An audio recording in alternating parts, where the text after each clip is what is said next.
University के बहुजन छात्र यहाँ हैं और हम कह रहे हैं कि हमारे साथ भेदभाव हो रहा है। तो पटना मांगे आजादी, PU मांगे आजादी, PU मांगे आजादी, बिहार मांगे आजादी। मोदी जी जब जब डरते हैं पुलिस को आगे करते हैं और सम्राट जी भी बिहार में जब जब डरते हैं तो पुलिस को आगे कर देते हैं। या सत्ता में बैठी सरकार है, जो पुलिस है, इस तरह के तमाम इंस्टीट्यूशन है, उनके कान गूंजे, उनको तकलीफ हो, उनको परेशानी हो, उनको अपने कमरे कुर्सी छोड़कर बाहर आना पड़े और उनको देखना पड़े कि सड़कों पे क्या हो रहा है। तो हम हर उस जगह पे संघर्ष करेंगे, हर उस जगह पे प्रोटेस्ट करेंगे जहाँ से आवाज और ऊंची जाएगी।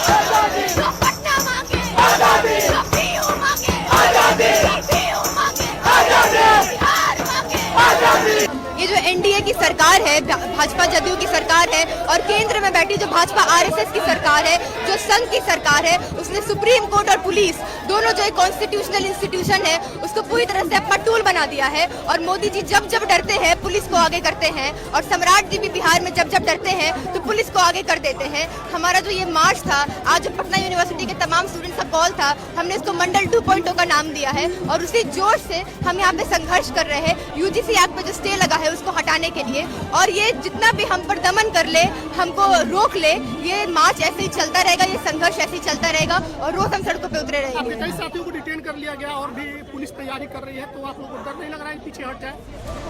देखिए, दमन करना इनका काम है, लेकिन हमारे जो साथी हैं वो भी उसी जोश के साथ आए हैं कि हमको संघर्ष करना है और इसी तरह हम संघर्ष में लगे रहेंगे। और हमारे पास भी कुछ संवैधानिक हक है, हमारे पास प्रदर्शन करने का हक है, तो हम प्रदर्शन करेंगे, हम अपने साथियों को भी वापस लेकर आएंगे और रोज ऐसे ही जब तक स्टे नहीं हट जाता हम लोग यहाँ पे प्रदर्शन करते रहेंगे। अभी पुलिस की तरफ से कहा गया कि ये प्रतिबंधित क्षेत्र है, आप लोग यहाँ से पीछे हट जाए। पूरा पटना हमारा है, पटना यूनिवर्सिटी के हम छात्र हैं। हम वहाँ पर जब संघर्ष होता है, जब प्रोटेस्ट होता है तो इस तरह से होता है कि जो सरकार ने सत्ता में बैठी सरकार है, जो पुलिस है, इस तरह के तमाम इंस्टीट्यूशन है, उनके कान गूंजे, उनको तकलीफ हो, उनको परेशानी हो, उनको अपने कमरे कुर्सी छोड़कर बाहर आना पड़े और उनको देखना पड़े कि सड़कों पे क्या हो रहा है। तो हम हर उस जगह पे संघर्ष करेंगे, हर उस जगह पे प्रोटेस्ट करेंगे जहाँ से आवाज और ऊंची जाएगी। अभी जैसे इस कानून पर सुप्रीम कोर्ट ने स्टे लगाया है, तो आपको ऐसा नहीं लग रहा कि इंतजार करना चाहिए सुप्रीम कोर्ट के अगले फैसले तक? हम जानते हैं कि ये सरकार जो है बहुत ही साजिशकारी सरकार है। एक तरफ से जो ये भाजपा आरएसएस की सरकार है वो प्रावधान लाती है यूजीसी के थ्रू, दूसरी तरफ से सुप्रीम कोर्ट जो इसका ही टूल बना हुआ है, जो इसी सवर्ण मानसिकता का वर्चस्व है जिसपे, दूसरी तरफ से वापस ले लेती है। तो चिट भी हमारी, पट भी हमारी। लेकिन जो बिहार के छात्र है, जो तमाम हिंदुस्तान के छात्र है, वो इतने बेवकूफ नहीं है कि इस साजिश को ना समझ पाए। हम इंतजार नहीं करेंगे, जब आंकड़ों के बेसिस पर यूजीसी ये प्रावधान लेकर आई है तो उसको आंकड़ों के बेसिस पे ही हम लेंगे और आज आंकड़े ही हम यहाँ पर लेकर आए हैं। लेकिन कहा जा रहा है कि अभी तो भेदभाव नहीं हो रहा है यूनिवर्सिटियों में। यूजीसी के अपने सुप्रीम कोर्ट का टिप्पणी अपने यूजीसी के अपने प्रावधान में 2026 के प्रावधान में लिखा हुआ है कि जाति, नस्ल, लिंग और डिसेबिलिटी के आधार पर 118% जातिगत भेदभाव, लिंग के आधार पर भेदभाव बढ़ गया है। तो जब 118% भेदभाव है, जब ये आंकड़े यूजीसी लेकर आई है, तो आप कैसे कह रहे हैं कि भेदभाव नहीं है? रोहित महमूला, पायल तड़वी,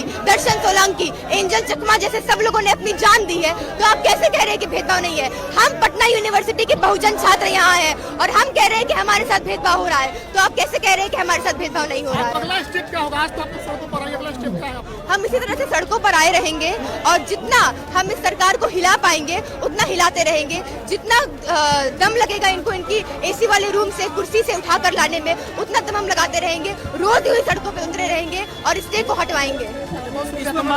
शपथ ही जो ऐसा कि छात्र नेत्री हैं और ये जेपी गोलंबर के पास है, पटना के सड़कों पर है, इन्होंने अपनी बातें कही कि क्यों ये लोग यूजीसी को लागू कराना चाह रहे हैं।